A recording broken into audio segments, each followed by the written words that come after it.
ನಮಸ್ಕಾರ, ಎಫ್ಎಂ ನ್ಯೂಸ್ಗೆ ಸ್ವಾಗತ. ನಾನು ಭಾರ್ಗವಿ. ಇದೀಗ ಬಂದ ನ್ಯೂಸ್ ಅಪ್ಡೇಟ್. ವ್ಯಸನಗಳು ಕ್ಷಣಿಕ ಸುಖವನ್ನ ನೀಡಬಹುದು, ಆದರೆ ಜೀವನದ ಶಾಂತಿ, ಆರೋಗ್ಯ ಮತ್ತು ಗೌರವವನ್ನ ಕಸಿದುಕೊಳ್ಳುತ್ತವೆ. ದೇವರಲ್ಲಿ ಒಂದು ಸಂಕಲ್ಪ ಮಾಡಿ. ಇಂದಿನಿಂದ ಮದ್ಯಪಾನ, ಧೂಮಪಾನ, ತಂಬಾಕು, ಗುಟ್ಕಾ, ಸಿಗರೇಟ್ ಸೇವನೆಯಂತಹ ದುಶ್ಚಟಗಳ ವ್ಯಸನವನ್ನ ತ್ಯಜಿಸಿ ಅಂತ ಬಾಲಗಾವ ಗುರುದೇವ ಆಶ್ರಮದ ಪರಮ ಪೂಜ್ಯ ಅಮೃತಾನಂದ ಮಹಾಸ್ವಾಮಿಗಳು ಹೇಳಿದರು. ರವಿವಾರ ತಾಲೂಕಿನ ಹಳ್ಳದಗೆನ್ನೂರು ಗ್ರಾಮದಲ್ಲಿ ನಡೆದಂತಹ ಬೀರಲಿಂಗೇಶ್ವರ ಹಾಗೂ ಜಟ್ಟಿಂಗೇಶ್ವರ ಜಾತ್ರಾ ಮಹೋತ್ಸವ ಕಾರ್ಯಕ್ರಮದಲ್ಲಿ ಆಧ್ಯಾತ್ಮಿಕ ಪ್ರವಚನ ಕಾರ್ಯಕ್ರಮದ ಸಾನ್ನಿಧ್ಯವನ್ನ ವಹಿಸಿ ಮಾತನಾಡಿದಂತಹ ಅವರು, ನಿಮ್ಮ ಜೀವನವನ್ನ ಶುದ್ಧವಾಗಿ ಇಟ್ಟುಕೊಳ್ಳಿ, ಹಾಗೆ ನಿಮ್ಮ ಗ್ರಾಮವನ್ನ ಸ್ವಚ್ಛವಾಗಿ ಇಡಿ ಅಂತ ಹೇಳಿದರು. ವಿಜಯಪುರ ಚಾಣಕ್ಯ ಕರಿಯರ ಅಕಾಡೆಮಿಯ ಸಂಸ್ಥಾಪಕ ಅಧ್ಯಕ್ಷರಾದಂತಹ ಎನ್ಎಂ ಬಿರಾದರ ಕಾರ್ಯಕ್ರಮ ಉದ್ಘಾಟಿಸಿ ಮಾತನಾಡಿದರು. ಕಸಾಪ ಗೌರವ ಕಾರ್ಯದರ್ಶಿಗಳಾದ ಮಾಧವಗುಡಿ, ಬನಹಟ್ಟಿಯ ನಿವೃತ್ತ ಉಪನ್ಯಾಸಕರಾದಂತಹ ಎಸ್ಎಂ ಶೇಖಾ ಉಪನ್ಯಾಸ ನೀಡಿದರು. ಸಾನ್ನಿಧ್ಯವನ್ನ ನಾಗಠಾಣ ಪೂಜಾರಿ, ಕೋಲಾರ ಪೊಲೀಸ್ ಠಾಣೆ PSI Ashoka Naik, Siddeshwar coaching classes Suresha Jatti, ಶಿಕ್ಷಕರಾದಂತಹ ಮೆಹತಾಬ್ ಕಾಗವಾಡ ಇದ್ದರು. ಯುವ ವಕೀಲರಾದ ಮಹಮ್ಮದ್ ಗೌಸ್ ಹವಾಲ್ದಾರ ಸ್ವಾಗತಿಸಿದರು. ಶ್ರೀಕಾಂತ ಪಾರಗೊಂಡ ಕಾರ್ಯಕ್ರಮವನ್ನು ನಿರ್ವಹಣೆ ಮಾಡಿದರು. ಇದರಲ್ಲಿ ಬಹಳಷ್ಟು ಆಸಕ್ತನಾಗಬೇಡ. ಮತ್ತು ಕಸ್ಯ ಸ್ಯುದ್ಧನಂ, ಧನಂ ಅಂದರೆ ಹಣ, ಸಂಪತ್ತು. ಯಾರದಿದೆಲ್ಲ ಸಂಪತ್ತ? ಈ ಭೂಮಿಯನ್ನು ಹಚ್ಚ ಹಸಿರುಗೊಳಿಸಿದವರು ಯಾರು? ಆಕಾಶದಲ್ಲಿ ಸಾವಿರಾರು ನೂರಾರು ಕಿಲೋಮೀಟರ್ ದೂರದಿಂದ ನೀರನ್ನು ತಂದು ಇಲ್ಲಿ ಸುರಿಸುವವರು ಯಾರು? ಮಳೆಯನ್ನು ತುಂಬಿದವರು ಯಾರು? ಯಾವುದೋ ಒಂದು ಶಕ್ತಿ ಮಾಡ್ತಾ ಅದ. ಇಷ್ಟು ದೊಡ್ಡ ಭೂಮಿ ಅದ, ಭೂಮಂಡಲ ಅದ. ಇದರ 10 ಲಕ್ಷ ಪಟ್ಟು ಸೂರ್ಯ ಅಷ್ಟು ದೊಡ್ಡವದಾನ, ಅವನು ಆಕಾಶದಲ್ಲಿ ಸುತ್ತುತ್ತಾ ಅದಾನ. ಇದನ್ನು ಎಲ್ಲ ಮಾಡಿದವರು ಯಾರದಾರ? ಅದಕ್ಕೆ ನಾವು ದೇವರಂತ ಕರೆಯೋದು. ಆ ದೇವರಿಗೇನೆ ಬೇರೆ ಬೇರೆ ಹೆಸರುಗಳನ್ನು ಇಟ್ಟಿವಿ. ಯಾರು ಶಿವ ಅಂತ ಕರೆದ್ರು, ಮಹಾದೇವ ಅಂತ ಕರೆದ್ರು, ಯಾರು ಬೀರಲಿಂಗೇಶ್ವರ, ಲಿಂಗೇಶ್ವರ ಅಂತ ಕರೆದ್ರು, ಬೀರಲಿಂಗೇಶ್ವರ ಅಂತ ಕರೆದ್ರು. ಅವರವರಿಗೆ ಯಾವ ಭಾಷೆ ಬರುತ್ತದ ಆ ಭಾಷೆಯಲ್ಲಿ ಅವರು ಕರೆದ್ರು ಹಿಡಿಸ್ತದ, ಹಾಗೆ ಅವರು ಪೂಜೆಯನ್ನು ಮಾಡ್ತಾರೆ. ಆದರೆ ಎಲ್ಲರೂ ಮಾಡುವುದು, ಎಲ್ಲರೂ ನಾವು ಭಕ್ತಿಯನ್ನು ಅರ್ಪಿಸುವುದು ಆ ದೇವನಿಗಾಗಿ. ಅವರು ಋಷಿಗಳು, ಸಂತರು ಬರೀ ದೇವ ಅಂತ ಕರೆದಾರೆ. ದೇವ ಅಂದ್ರೆ ಬೆಳಕು. ದೇವ ಅನ್ನುವಂಥ ಶಬ್ದ ಅದಲ್ಲ, ಅದರ ಅರ್ಥ ಬೆಳಕು. ದೇವರ ಅಂದ್ರೆ ಬೆಳಕು. ಈಗ ಹೇಗೆ ಹಗಲಿನಾಗ ಸೂರ್ಯನ ಬೆಳಕ ಇರಲಿಲ್ಲ ಅಂದ್ರೆ ನಮಗೇನೂ ನಡೀತಿರಲಿಲ್ಲ. ಸೂರ್ಯ ಇರುವುದರಿಂದನೇ ಗಾಳಿ ಬೀಸ್ತಾದ, ಸೂರ್ಯ ಇರುವುದರಿಂದನೇ ಮಳೆ ಬರ್ತದ, ಸೂರ್ಯ ಇರುವುದರಿಂದನೇ ನಾವೆಲ್ಲ ಬದುಕ್ತಾ ಇದ್ದೀವಿ. ಹೇಗೆ ಭೌತಿಕ ಬೆಳಕು ಸೂರ್ಯ ಬೆಳಕಂತ ಕರೆದ್ರು, ಆ ಬೆಳಕೆ ದೇವ ಬೆಳಕ, ಅದರ ಹೆಸರೇ ದೇವ ಅಂತದು. ಆ ದೇವನಿಗೆ ನೀವೆಲ್ಲರೂ ಭಕ್ತಿಯನ್ನು ಅರ್ಪಿಸುವುದಕ್ಕಾಗಿ ವರ್ಷದಲ್ಲಿ ಒಂದು ಸಲ ಉತ್ಸವವನ್ನು ಮಾಡ್ತಾರೆ. ಆ ದೇವರಿಗೆ ಒಂದಿಷ್ಟು ನಮಸ್ಕಾರವನ್ನು ಮಾಡ್ತೀರಿ, ಪಲ್ಲಕ್ಕಿ ಉತ್ಸವವನ್ನು ಮಾಡಿದಿರಿ, ಹೀಗೆಲ್ಲ ಮಾಡಿದಿರಿ. ಆ ದೇವರಿಗೆ ಯಾವಾಗ ಸಂತೋಷ ಆಗ್ತದ? ನಾವು ಇನ್ನೊಂದಿಷ್ಟು ಕೆಲಸ ಮಾಡಬೇಕು. ಏನು ಅಂತಂದ್ರೆ, ನಾವು ದೇವರಿಗಂತೂ ಮಾಡೋಣ, ಅದರ ಜೋಡಿ ಈ ಜಗತ್ತದಲ್ಲ, ಈ ಜಗತ್ತು ದೇವನಿಂದ ಏನು ಬೇರೆ ಇಲ್ಲ. ಸೇವಾ ಮಾಡಿದ್ವಿ ಅಂದ್ರೂ ಅದನ್ನು ಪೂಜೆನೇ ಒಂದು. ಯಾರಿಗಾರೆ ಬೇರೆಯವರಿಗೆ ಕೆಟ್ಟದ್ದನ್ನು ಮಾಡಿ ದೇವರಿಗೆ ಬಂದು ನಾವು ಅಭಿಷೇಕ ಮಾಡಿದ್ವಿ ಅಂದ್ರೆ ದೇವರಂತಾನೆ. ಮತ್ತು ಅದು ಯಾರಪ್ಪ? ಅದು ನಂದೇ. ನೋವಾದಂಗ, ಎಡಗೈಗೆ ನೋವಾದರೂ ನನಗೆ ನೋವಾದಂಗ, ಹಾಗೆ ಇಡೀ ಜಗತ್ತೆಲ್ಲ ದೇವಮಯ ಇರುವುದರಿಂದ ನಾವು ಪ್ರತಿ ಕೆಲಸ ಆ ದೇವನಿಗೆ ಪ್ರಿಯ ಆಗುವಂಗೆ ಮಾಡಬೇಕು. ತದಖಿಲಂ ಶಂಭೋ ತವಾರಾಧನಂ. ನಾನು ಎಸದಾರ ಅವರಿಗೆ ಅನ್ನ ಕೊಡುವುದೂ ಪೂಜೆನೇ ಅದ. ನಾವು ದೇವರಿಗೆ ಕಣ್ಣು ಬಟ್ಟು ಹಚ್ಚೋಣ ಅಥವಾ ಬಿಡೋಣ, ಆದರೆ ಇನ್ನೊಬ್ಬರ ಕಣ್ಣೊಳಗೆ ನೀರು ತರಿಸೋದು ಬೇಡ.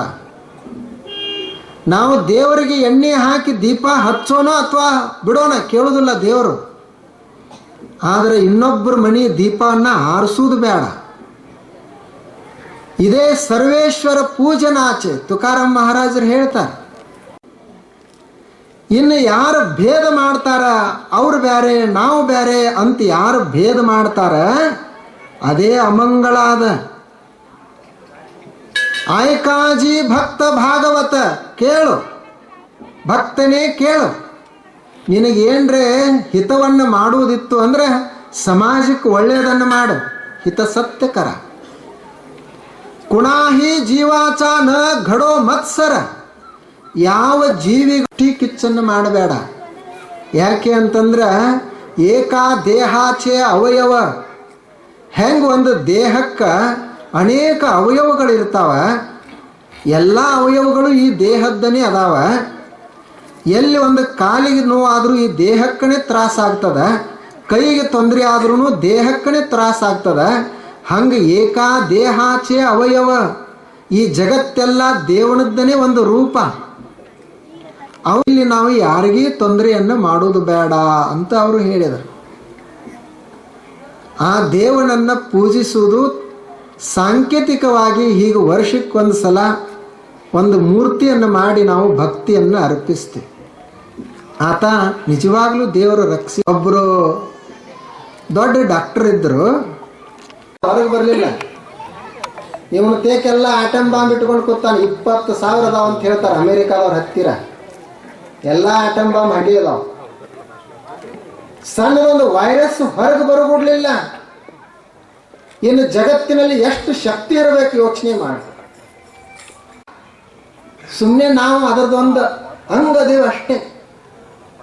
ಅದು ಹೇಗೆ ನಡೆಸ್ತದ ರಾಮದಾಸರು ಕೇಳಿದ್ರು. ಇವರೊಂದು ದಾರಿ ಮಾಡಿಸ್ತಿದ್ದರು ರಾಯಗಢದಲ್ಲಿ. ಎಲ್ಲರೂ ನಮ್ಮಲ್ಲಿ ಎಲ್ಲರಲ್ಲಿ ಹೊಲದಾಗ ಅಗದಿ ಮಸ್ತ್ ಪೈಕಿ ಕಬ್ಬು ಬಂತಂದ್ರೆ ನಾ ಬೆಳೆದೆ ಅಂತಾನೆ. ಅದು ಭೂಮಿನೇ ಬೆಳೆದಿದ್ರೆ ಇಮೇಲಿದ್ ಬೆಳೀತಿದ್ದ. ಅಲ್ಲಿ ಗಾಳಿನ ಚಲೋ ಇರಲಿಲ್ಲ ಅಂದ್ರೆ, ಮಳೆ ಆಗಿರ್ಲಿಲ್ಲ ಅಂದ್ರೆ ಇವ ಎಲ್ಲಿ ಬೆಳೀತಿದ್ದ? ಎಲ್ಲ ಕೊಡುವ ಅವ ಅದಾನ. ಆದ್ದರಿಂದ ಬಸವಣ್ಣವ್ರು ಏನು ಹೇಳಿದ್ರು ಅಂದ್ರೆ, ಎನ್ನ ವಾಮಕ್ಷೇಮ ನಿಮ್ಮದಯ್ಯ, ಎನ್ನ ಹಾನಿ ವೃದ್ಧಿ ನಿಮ್ಮದಯ್ಯ, ಎನ್ನ ಮಾನಾಪಮಾನ ನಿಮ್ಮದಯ್ಯ, ಬಳ್ಳಿಗೆ ಕಾಯಿ ದಿಮ್ಮಿತ್ತೆ ಕೂಡಲ ಸಂಗಮ ದೇವ ಅಂತ ಹೇಳಿ ಬರ್ತದೆ. ಎಲ್ಲ ನಿಂದೆ ದೇವ್ರೆ. ಲಾಭ ಹಾನಿ ಎಲ್ಲ ನಿಂದೆ. ಒಂದು ಬಳ್ಳಿ ಮತ್ತು ಅದಕ್ಕೊಂದು ಕಾಯಿ. ಆ ಕಾಯಿಯ ಎಲ್ಲ ಜೀವನ ಯಾವುದ್ರ ಮೇಲೆ ಅದಂದ್ರೆ ಬಳ್ಳಿಯ ಮೇಲೆ ಅದ. ಬಳ್ಳಿನೇ ಅದಕ್ಕೆ ಶಕ್ತಿ ಕೊಡಬೇಕು. ಹೆಂಗೆ ಅದಲ್ಲ ಹಂಗೆ ನಾವು ಎಲ್ಲರೂ ಕಾಯಿ ಇದ್ದಂಗ ದೇವರನೋವನೇ ಬಳ್ಳಿ. ಆ ದೇವರು ಎಲ್ಲವನ್ನ ಕೊಡ್ತಾನಂತ ನಾವು ಎಲ್ಲ ಹಿಂಗದೇವಿ. ಅವನೇ ಕುಡಿದು ಕಡಿಮೆ ಮಾಡಿದ್ರೆ ಮುಗಿತೆಲ್ಲ ತನಗಾದ ಮಾಡಿರಿ. ಮತ್ತು ಒಳಗಡೆನೂ ಬಹಳ ಸುಂದರ ಭವ್ಯ ಮಂದಿರ ಕಟ್ಟಿಸಿದಿರಿ. ನೋಡಿ ಬಹಳ ನಮಗೆ ಸಂತೋಷ ಆಯಿತು. ಮತ್ತು ನೀವೆಲ್ಲರೂ ಉತ್ಸವವನ್ನು ಮಾಡಿರಿ. ಈ ವರ್ಷದ್ದು ಯಶಸ್ವಿ ಉತ್ಸವ ಆಗೈತಿ ಅಂತ ಹೇಳಿ ನಾವೆಲ್ಲ ಭಾವಿಸೋಣ. ಈಗ ನಾವು ಬೀರ್ಲಿಂಗರ ಗುಡಿಯಾಗ ಒಳಗೆ ಹೋದಾಗ ದೇವ್ರು ನನಗೊಂದು ಕೇಳ್ಕೊ ಇವರಿಗೆಲ್ಲ ಭಕ್ತರಿಗೆ ಅಂತ ಹೇಳ್ಯಾನ. ಕೊಡ್ತೀರಿ ಎಲ್ಲರೂ ನೀವು? ಏನು ನಿಮ್ಮದು ಇಲ್ಲಿ ಹೊಲ ಕೇಳೋದಿಲ್ಲ, ರೊಕ್ಕನೂ ಕೇಳೋದಿಲ್ಲ, ಎಲ್ಲರೂ ಕೊಡ್ತೀರೇ. ಏನು ಕೊಡೋದು ಅಂತಂದ್ರೆ ಈ ವರ್ಷ ಒಂದು ಸಂಕಲ್ಪ ಮಾಡಿ ಹೋಗೋದು. ನಿಮ್ಮ ಏನೇನು ಚೀಟಿ ಅದು ತಿಂತೀರಲ್ಲ ಆ ಬಳಿಕ ಅವೆಲ್ಲ ಸೇದು ಅವಟ್ಟು ಕೊಟ್ಟು ಬಿಡ್ರಿ. ದೇವ್ರಿಗೆ ಪಟ್ಟಿ ಕುಡ್ದಿದ್ರು ನಡೀತದ. ಯಾಕಂದ್ರೆ ನೋಡ್ರಿ ಅವೆಲ್ಲ ಏನದು ಅದ್ರ ಮ್ಯಾಲ ಒಂದ್ರ ಮ್ಯಾಲೂ ಸಹಿತ ಇದರಿಂದ ನಮಗೆ ಕ್ಯಾಲ್ಸಿಯಂ ಸಿಗ್ತೈತಿ, ಪ್ರೋಟೀನ್ ಸಿಗ್ತೈತಿ ಅಂತ ಒಂದೂ ಬರೆದಿರೋದಿಲ್ಲ. ಆದರೂ ಎಲ್ಲರೂ ತಿಂತಾರತ್ತ. ಅದಕ್ಕೆ ನೀವು ಯಾರ್ಯಾರು ಈಗ ಬಂದವ್ರು ಬಹುಶಃ ಯಾರು ಮಾಡ್ಲಿಕ್ಕಿಲ್ಲ ಅನಿಸ್ತದ ನನಗೆ. ಒಂದು ವೇಳೆ ಇದ್ರೂ ಈ ವರ್ಷ ಒಂದು ಕೊಡ್ತೀರಿ, ನನಗೆ ಚೀಲದಾಗ ಹಾಕಿ ಕೊಟ್ಟು ಬಿಡ್ರಿ, ಎಲ್ಲ ತೊಗೊಂಡು ಹೋಗ್ಬಿಡ್ತೀರಂತ. ಯಾರೂ ಒಂದು ಚೀಟಿ ತಿನ್ನಬಾರ್ದು, ತಂಬಾಕು ತಿನ್ನಬಾರ್ದು, ಮತ್ತು ಎಲ್ಲಿ ಉಗುಳಬಾರ್ದು. ಕಸ ಈಗ ಇವತ್ತು ಜಾತ್ರೆ ಆಯ್ತಲ್ಲ, ನಾಳೆ ಎಲ್ಲ ನೀವೇ ಪೂರ್ತಿ ಎಲ್ಲ ಸ್ವಚ್ಛ ಮಾಡಬೇಕು. ಒಂದು ಕಾಗದ ಒಗಿಬಾರ್ದು. ಅವಾಗ ದೇವ್ರಂತಾನೆ, ಹೌದಪ್ಪ ಈತ ಭಾಳ ಒಳ್ಳೆ ಸದ್ಭಕ್ತದ. ನಾನು ನಮ್ಮ ಮನೆ ಮುಂದೆ ಸ್ವಚ್ಛ ಮಾಡೋದು, ಇನ್ನೊಬ್ಬರ ಮನೆ ಮುಂದೆ ಹೋಗಿ ಕಸ ಚೆಲ್ಲೋದು. ಅವ್ನು ದೇವ್ರಿಗೆ ಗೊತ್ತಾಗೋದಿಲ್ಲ. CC ಕ್ಯಾಮ್ರಾ ಕೂಡಿಸಿರ್ತಾನೆ. ಈಗ ನಾವು ಅಷ್ಟೇ ಹುಷಾರಾಗಿವೆ ಅಂತ ತಿಳ್ಕೊಂಡೇವೆ. ಎಲ್ಲರೂ CC ಕ್ಯಾಮ್ರಾ ಕೂಡಿಸೇವಲ್ಲ, ಅಂಗಡಿಯಾಗ CC ಕ್ಯಾಮ್ರಾ, ಮನೆಯಾಗ CC ಕ್ಯಾಮ್ರಾ ಕೂಡಿಸಿರ್ತೀವಿ. ಅವನು ದೇವರು, ಅವನು ಈ ಜಗತ್ತಿನ ಮಾಲಕಲ್ಲ, ಅವಾಗ CC ಕ್ಯಾಮ್ರಾ ಕೂಡಿಸ್ಬಿಟ್ಟಾನ. ಇವು ನಮ್ಮ CC ಕ್ಯಾಮ್ರಾ ಕೂಡಿಸ್ಯಾರಂತ ಗೊತ್ತಾಗ್ತಾವ, ಅವನು ಕೂಡಿಸಿದ್ದು ಗೊತ್ತೇ ಆಗೋದಿಲ್ಲ. ಅವು ದೇವಸ್ಥಾನದಾಗ ಬಂದರೂ ಗೊತ್ತು ಹಿಡಿತಾವ, ದಾಬಾದಾಗ ಹೋದ್ರೂ ಕಂಡು ಹಿಡಿತಾವ, ಎಲ್ಲ ಕಡೆ ಇರ್ತಾವ. ಇವ ಯಾರಿಗೆ ನನಗೆ ಕಾಣುವುದಿಲ್ಲ ಅಂತ ಅಲ್ಲಿ ಹೋಗಿರ್ತಾನೆ, ಅಲ್ಲಿ ಫೋಟೋ ತಗೋತಾವ. ಅದಕ್ಕೆ ನೀವು ಈ ವರ್ಷ ಎಲ್ಲರೂ ಯಾರ್ಯಾರು ವ್ಯಸನ ಮಾಡ್ತಿದ್ರಿ ಅಂತಂದ್ರೆ, ನೀವೇ ದೇವರಿಗೆ ಹೋಗಿ ನಮಸ್ಕಾರ ಮಾಡಿ ಸಂಕಲ್ಪ ಮಾಡಿ, ಇವತ್ತಿನಿಂದ ನಾನು ಆ ವ್ಯಸನವನ್ನು ಮಾಡುವುದಿಲ್ಲ ಅಂತ ಸಂಕಲ್ಪ ಮಾಡಬೇಕು. ಎಲ್ಲರೂ ಮಾಡ್ತೀರಾ? ಬಹುಶಃ ಇವರು ಮಾಡ್ಲಾರ್ದವ್ರು ಚಪ್ಪಲಿ ವರ್ಷ ಮಾಡು ಗಿರಾಕಿಗಳು ಹಾಗೆ ಗೊತ್ತಾವ. ಇನ್ನು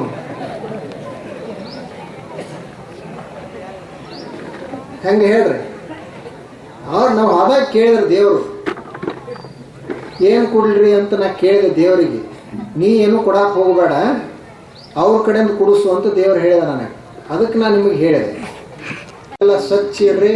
ನಿಮ್ಮದೆಲ್ಲ ನೀರಾವರಿ ಪ್ರದೇಶ ಅದ, ಭಾಳ ಸುಂದರ ಊರದ. ನಮ್ಮದು ಇದು ಭಾಗ್ಯ ಅಂತ ತಿಳ್ಕೊಳ್ಬೇಕು. ಎಲ್ಲಿ ನೀರು ಇರ್ತದ, ಭೂಮಿ ಸತ್ವ ಭರಿತವಾಗಿರ್ತದ, ಮತ್ತು ಎಲ್ಲಿ ಒಳ್ಳೆಯ ಜನ ಇರ್ತಾರೆ ಅಲ್ಲೇ ಸ್ವರ್ಗ ಇರೋದು. ಪೃಥಿವ್ಯಾಂ ತ್ರೀಣಿ ರತ್ನಾನಿ ಜಲಮನ್ನಂ ಸುಭಾಷಿತಂ ಮೂಢೈ ಪಾಷಾಣ ಖಂಡೇಶು ರತ್ನ ಸಂಜ್ಞಾ ವಿಧೀಯತೆ ಅಂತ ಹೇಳ್ತಾರೆ. ಭಾಗ ಇದೊಂದು ಸ್ವರ್ಗದಂಗದ. ಎಲ್ಲರೂ ಆನಂದದಿಂದ ಸಂತೋಷದಿಂದ ಇರ್ರಿ. ಅಪ್ಪಗಳದು ನಿಮ್ಮ ಊರಿಗೆ ಬಂದಿದ್ರನ್ನ? ಇಲ್ಲ, ನಡೀತು, ನೀವೆಲ್ಲ ಮಾಡಿದ್ರಿ. ಇವರು ಎಲ್ಲ ಕಾಕಂಡಿಕೆ ಅವರ ಅದಾರ, ಬಹಳ ಅದ್ಭುತವಾದಂಥ ಎಲ್ಲ ಕಡೆ ನಡೆದಾಡಿದರು. ಅವರ ಮೇಲೆ ನೀವೆಲ್ಲನೂ ಭಕ್ತಿಯನ್ನಿಟ್ಟಿದ್ದೀರಿ, ಶ್ರದ್ಧೆಯನ್ನಿಟ್ಟಿದ್ದೀರಿ. ನಿಮಗೆಲ್ಲರಿಗೂ ಒಳ್ಳೆಯದಾಗಲಿ. ಇನ್ನೂ ಕಾರ್ಯಕ್ರಮ ಬಹಳಷ್ಟು ನಡೀತದೆ. ಭಾಳ ಜನ ಎಲ್ಲ ಅತಿಥಿಗಳು ಬಂದಾರ. ನಮ್ಮ NM ಬಿರಾದಾರ್ ಅವರು ಭಾಳ ದೊಡ್ಡ ವ್ಯಕ್ತಿಗಳದಾರ. ಸಾವಿರಾರು ಜನ ಎಲ್ಲ ಜನರನ್ನು ತಯಾರು ಮಾಡಿದ್ದಾರೆ. ಉಳಿದಂತೆ ಎಲ್ಲ ನಮ್ಮ ಪೂಜಾರಿಗಳು, ಅಧಿಕಾರಿಗಳು ಎಲ್ಲರೂ ಅದಾರ. ಅವ್ರದ್ದೆಲ್ಲ ಮಾತುಗಳನ್ನು ನೀವು ಕೇಳಬೇಕು. ಅಟ್ಯಾಕ್ದವ್ರು ಎಷ್ಟದಾರ, ಕ್ಯಾನ್ಸರ್ದವ್ರು ಎಷ್ಟದಾರ ಅಂತೆಲ್ಲ ಸರ್ವೆ ಮಾಡ್ತಾರಲ್ಲ. ನಾವು ಪೈಲ್ವಾನ್ರು ಎಷ್ಟದಾರ ಅಂತ ಹುಡುಕ್ಯಾಡ ಲಿಸ್ಟ್ ಮಾಡಿ ಇಡಬೇಕು. ಮತ್ತು ನಿಮ್ಮ ಊರಾಗ ಅವು ಬರಬೇಕಾದ್ರೆ, ರೋಗಗಳು ಬರಬೇಕಾದ್ರೆ ನಿಮ್ಮನ್ನು ಕೇಳಿ ನಿಮ್ಮ ಪರ್ಮಿಷನ್ ತೊಗೊಂಡು ನಿಮ್ಮ ಊರಾಗ ಬರಬೇಕು. ಹಂಗಿರಬೇಕು. ಹಾಗಿರ್ಬೇಕಾಗಿತ್ತಂದರೆ ನಮ್ಮ ಜೀವನ ಬಹಳ ಶುದ್ಧವಾಗಿ ಇಟ್ಕೊಳ್ಬೇಕು. ಹಾಗೆ ನಿಮ್ಮದೆಲ್ಲ ಆಗಲಿ ಅಂಥೇಳಿ ನಾನು ಆಶಿಸ್ತೇನೆ. ಮತ್ತೊಮ್ಮೆ ಎಲ್ಲರಿಗೂ ದೇವರು ಒಳ್ಳೇದು ಮಾಡಲಿ ಅಂಥೇಳಿ ಆಶಿಸ್ತೇನೆ. ನಮಸ್ಕಾರ.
ಮಾಡಿದಂತ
ಎದ್ದು ಬೆಳಗಿನಲ್ಲಿ ಸರ್ವ ಸುಖವನು ರವಿಯು ಶೀಘ್ರದಲ್ಲೇ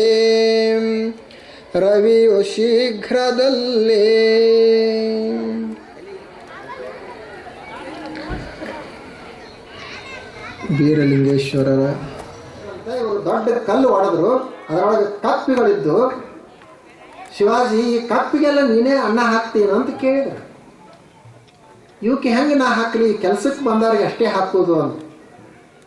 ಐಕಾಜಿ ಭಕ್ತ ಭಾಗವತ करालतर हित सत्य करा, कुणाही जीवाचा न घडो मत्सर, ವರ್ಮ ಸರ್ವೇಶ್ವರ.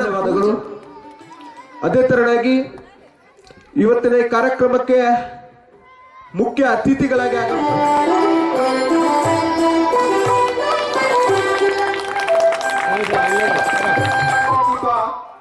ಆ ಒಂದು ಕಾಲವಿತ್ತು. ಸರ್ಕಾರಿ ನೌಕರಿ ಎಂದರೆ ಕೇವಲ ದಕ್ಷಿಣ ಕರ್ನಾಟಕದವರಿಗೆ ಮಾತ್ರ ಸೀಮಿತವಾಗಿರ್ತಕ್ಕಂಥ ಆ ಕಾಲದಲ್ಲಿ ಉತ್ತರ ಕರ್ನಾಟಕದಲ್ಲಿ ಚಾಲುಕ್ಯಕರಣೆಯನ್ನು ಗಿಟ್ಟಿಸಿಕೊಳ್ಳುವಲ್ಲಿ ಪ್ರಮುಖ ಪಾತ್ರವನ್ನು ವಹಿಸಿರ್ತಕ್ಕಂಥ ಈ ಕಾರ್ಯಕ್ರಮಕ್ಕೆ ತುಂಬು ಹೃದಯದ ಆದರಣೀಯ ಸ್ವಾಗತವನ್ನ ಬಯಸ್ತಾ ಇದ್ದೇನೆ. ಶ್ರೀಯುತ NM ಬಿರಾದರ್ ಸರ್ ಅವರನ್ನ ಗೌರವಪೂರ್ವಕವಾಗಿ ಸನ್ಮಾನಿಸಲು ಶ್ರೀಯುತ ಸಿದ್ದಪುತ್ಯ ಪೂಜಾರಿ ಹಾಗೂ ಶ್ರೀಯುತ ರಶೀದ್ ಅಹಮದ್ ಹವಾಲ್ದಾರ್ ಅವರು ವೇದಿಕೆ ಮೇಲೆ ಬಂದು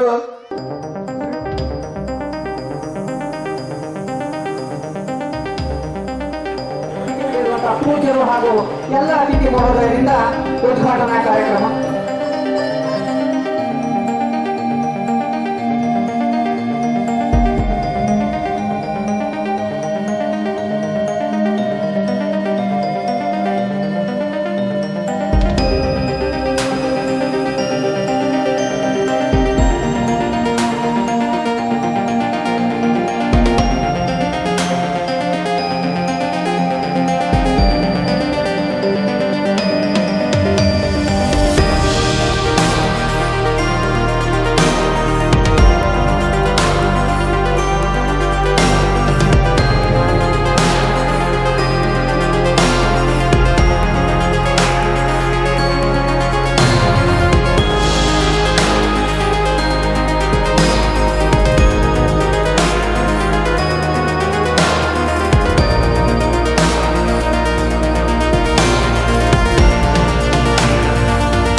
ಭಗವಂತದ ಪ್ರಸಾದಕ್ಕೆ ಹೊಟ್ಟಿ ಅಂತ ಹೇಳಿ ಯಾರ ಕಾಣಿಕೆ ಸಂಸಾರದಲ್ಲಿ ಮುತ್ಯಾನ ಗೋಡ್ಯಾಗ ಅಳತೆ ಸಿದ್ದಪ್ಪನ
ಬರ್ರಿ ಕಾಕನಿಗೆ ಮುಂದೆ ಬರ್ರಿ ಮತ್ತೆ ಬರ್ರಿ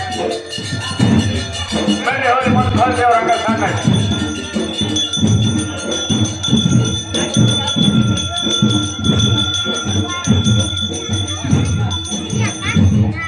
ಭಗವಂತದ ಪ್ರಸಾದಕ್ಕೆ ಹೊಟ್ಟಿ ಅಂತ ಹೇಳಿ ಯಾರ ಕಾಣಿಕೆ ಸಂಸಾರದಲ್ಲಿ ಮುತ್ಯಾನ ಗೋಡ್ಯಾಗ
ಹಜರತ್ ಖಾನ್ ಬಾಬಾ ತಂತ್ರ ಮಂತ್ರದ ಪ್ರಸಿದ್ಧಿ ಪಡೆದ ಮಹಾಗುರುಗಳು. ವಿಜಯಪುರ ನಗರದ ಶ್ರೇಷ್ಠ ಹೆಸರುವಾಸಿಯಾದ ಹಜರತ್ ಖಾನ್ ಬಾಬಾ ನಿಮ್ಮ ಪ್ರತಿಯೊಂದು ಸಮಸ್ಯೆಗಳ ಬಗ್ಗೆ ಖಾತ್ರಿ ಹಾಗೂ ಸಮಾಧಾನ ಪಡೆಯಿರಿ. ಹಜರತ್ ಖಾನ್ ಬಾಬಾ ವಿಜಯಪುರ ನಗರದಲ್ಲಿ ಕಳೆದ 20 ವರ್ಷಗಳಿಂದ ತಮ್ಮ ಸ್ವಂತ ಮನೆ ವಿಳಾಸದಲ್ಲಿದ್ದು ಸಾರ್ವಜನಿಕರ ವೈಯಕ್ತಿಕ ಸಮಸ್ಯೆ ದೋಷಗಳನ್ನ ಪರಿಹಾರ ಮಾಡುತ್ತಿದ್ದಾರೆ. ಹಜರತ್ ಖಾನ್ ಬಾಬಾ ಸಂತೋಷದ ಸುದ್ದಿ ಕೇಳಿ ಆನಂದ ಆಗಬಹುದು. ಇವರು ಪಿಶಾಚಿ ಮತ್ತು ಭೂತದ ಕಾಟ ಮಾಟ ಮಾಡಿದ್ದು ತೆಗೆಯುತ್ತಾರೆ ಮತ್ತು ಬಹಳ ಕಾಲ ಮಕ್ಕಳಾಗದಿದ್ದರೆ ಹಾಗೂ ದಮ್ಮು, ಹೊಟ್ಟೆ ನೋವು, ಹೆಣ್ಣು ಮಕ್ಕಳ ತೊಂದರೆಗಳು, ಕಾಮಣಿ, ಇಸುಬು ಇವರ ಔಷಧ ಹಾಗೂ ಮಂತ್ರಶಕ್ತಿ, ದಿವ್ಯ ಶಕ್ತಿಯಿಂದ ಹಜರತ್ ಖಾನ್ ಬಾಬಾ ಇವರು ಆರೋಗ್ಯ ಚಿಕಿತ್ಸೆ ನೀಡಿ ನಿಮ್ಮ ಕಷ್ಟ ನೋವುಗಳನ್ನ ದೂರ ಮಾಡಿಕೊಡುತ್ತಾರೆ. ನಿಮ್ಮ ಸಮಸ್ಯೆಗಳಾದ ಮನಸ್ಸಿನ ಇಚ್ಛೆ, ಪ್ರೇಮ ವಿವಾಹ ಸಮಸ್ಯೆ, ನೌಕರಿ ಸಮಸ್ಯೆ, ಪತಿ ಪತ್ನಿಯರ ಸಮಸ್ಯೆ, ಆಸ್ತಿ ವಿಚಾರ, ಮಾಟ ಮಂತ್ರದ ಬಗ್ಗೆ, ಆರೋಗ್ಯ ತೊಂದರೆ, ಗುಪ್ತ ರೋಗಗಳು, ಶತ್ರುಕಾಟ, ಉದ್ಯೋಗ ಸಮಸ್ಯೆ, ಗೃಹ ಸಮಸ್ಯೆ, ಕೋರ್ಟ್ ವಿಚಾರ, ಸಾಲಬಾಧೆ, ಧನ ಸಂಪತ್ತು ಪ್ರಾಪ್ತಿ ಬಗ್ಗೆ, ಸಂತಾನ ಪ್ರಾಪ್ತಿ ಬಗ್ಗೆ, ರೋಗಿಗೆ ಔಷಧ ನಾಟುವ ಬಗ್ಗೆ, ವಿವಾಹ ಸಮಸ್ಯೆ, ವಿದ್ಯೆ ಸೇರಿದಂತೆ ಈ ಎಲ್ಲಾ ಪ್ರತಿಯೊಂದು A to Z ಸಮಸ್ಯೆಗಳ ಬಗ್ಗೆ ಖಾತ್ರಿ ಹಾಗೂ ಸಮಾಧಾನ ಪಡೆಯಿರಿ. ಹಜರತ್ ಖಾನ್ ಬಾಬಾ ಕಳೆದ 2 ದಶಕಗಳಿಂದ ತಮ್ಮ ಸ್ವಂತ ಮನೆ ವಿಳಾಸದಲ್ಲಿದ್ದು ಸಾರ್ವಜನಿಕರ ವೈಯಕ್ತಿಕ ಸಮಸ್ಯೆ ದೋಷಗಳನ್ನ ಪರಿಹಾರ ಮಾಡುತ್ತಿದ್ದಾರೆ. ನಿಮ್ಮ ಸಮಸ್ಯೆಗಳ ಪರಿಹಾರಕ್ಕೆ ಕರೆ ಮಾಡಿ ಪರಿಹಾರ ಪಡೆದುಕೊಳ್ಳಬಹುದು. Mobile number 9972183841. ಸ್ವಂತ ಮನೆ ವಿಳಾಸ Hazrat Khan Baba, Sainik school, first gate, bus stop, Ibrahim Roza back side, Horti plot, Rahim Nagar, Vijayapura.